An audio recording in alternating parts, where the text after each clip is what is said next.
Remember when there were so many TV shows you couldn't keep up? It felt like every week a new must-watch series was being released, and you were constantly bombarded with recommendations from friends, social media, and even the streaming services themselves. You'd start one, then 5 more would come out, each one seemingly more intriguing than the last. It was like trying to drink from a fire hose of content, and you'd think, well, there goes my weekend. Your calendar was filled with released dates, and your watch list grew longer and longer, almost mocking you with its endlessness.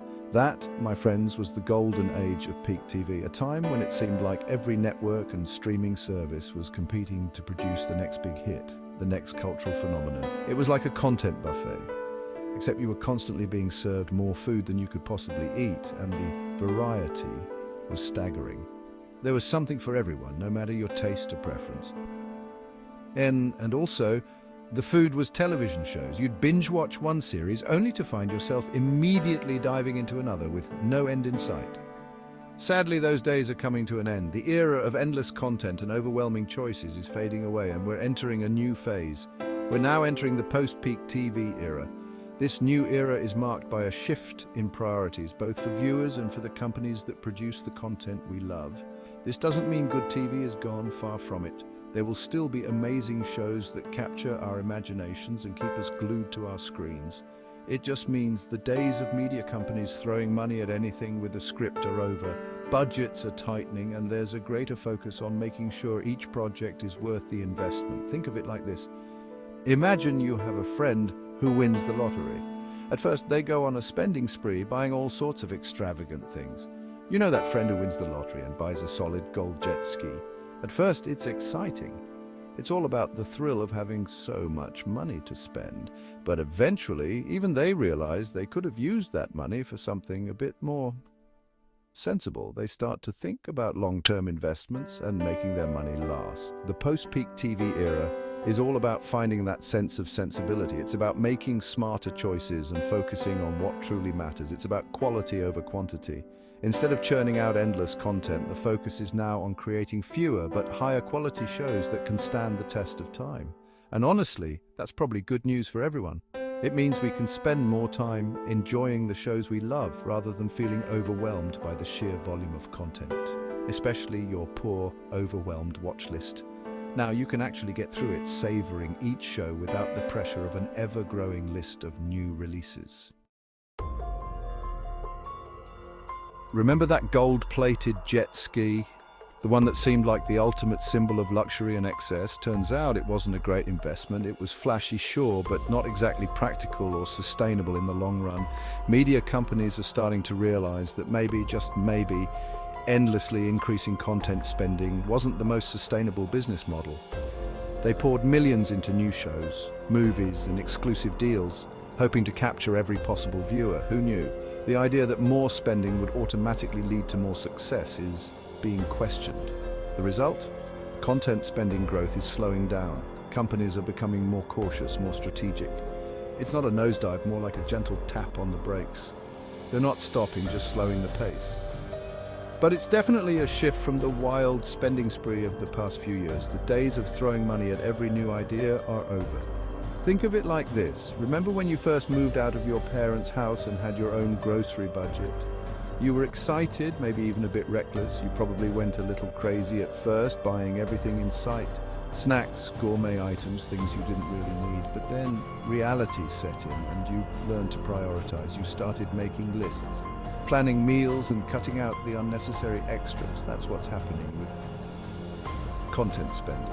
Media companies are now focusing on quality over quantity. They're analyzing what works, what doesn't, and making more informed decisions. They're not just throwing money at the wall to see what sticks anymore. They're being more deliberate, more thoughtful. This slowdown doesn't mean the end of new content.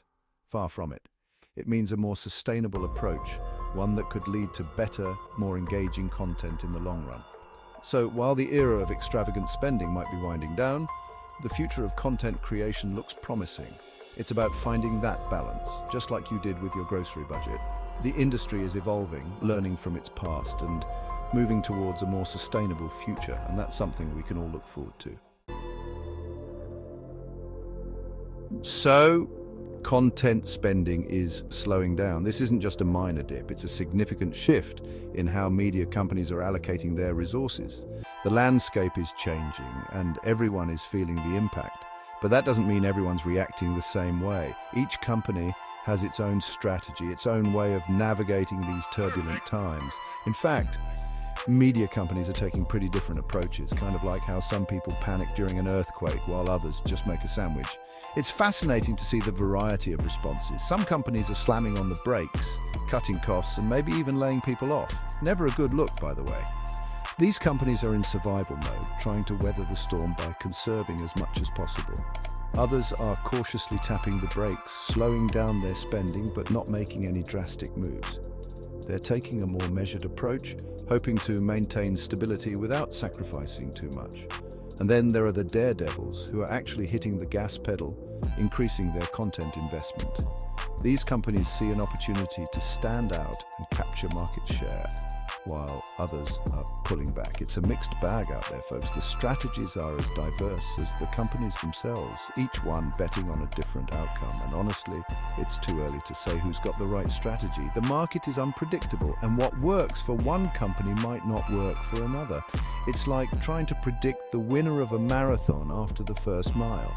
There's still a long way to go, and anything can happen. The key will be adaptability and resilience, qualities that will determine who comes out on top in the end. As we move forward, it will be interesting to see how these different strategies play out. Will the cautious companies find themselves better positioned in the long run? Or will the risk-takers reap the rewards of their bold moves? One thing is for sure. The media landscape will continue to evolve, and those who can adapt quickly and effectively will have the best chance of success. So keep an eye on these companies and their strategies. The story is far from over. In the end, it's not just about how much you spend, but how wisely you spend it. The companies that can balance innovation with prudence will likely be the ones that thrive in this new era of content creation. So, as the sun sets on this chapter of content spending, we look forward to seeing what the future holds. The journey is just beginning, and the path ahead is full of possibilities. Section 4, doubling down the Paramount and AMC approach.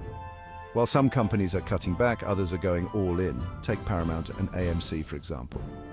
They're like that friend who goes to Vegas and bets everything on black, except in this case, black is more content. Why are they doing this? Well, they're betting big on the idea that in a crowded market, the best way to stand out is to have the best content. It's like trying to get noticed at a loud party. You've got to say something interesting or do something outrageous. It's a risky move, but hey, no guts, no glory, right?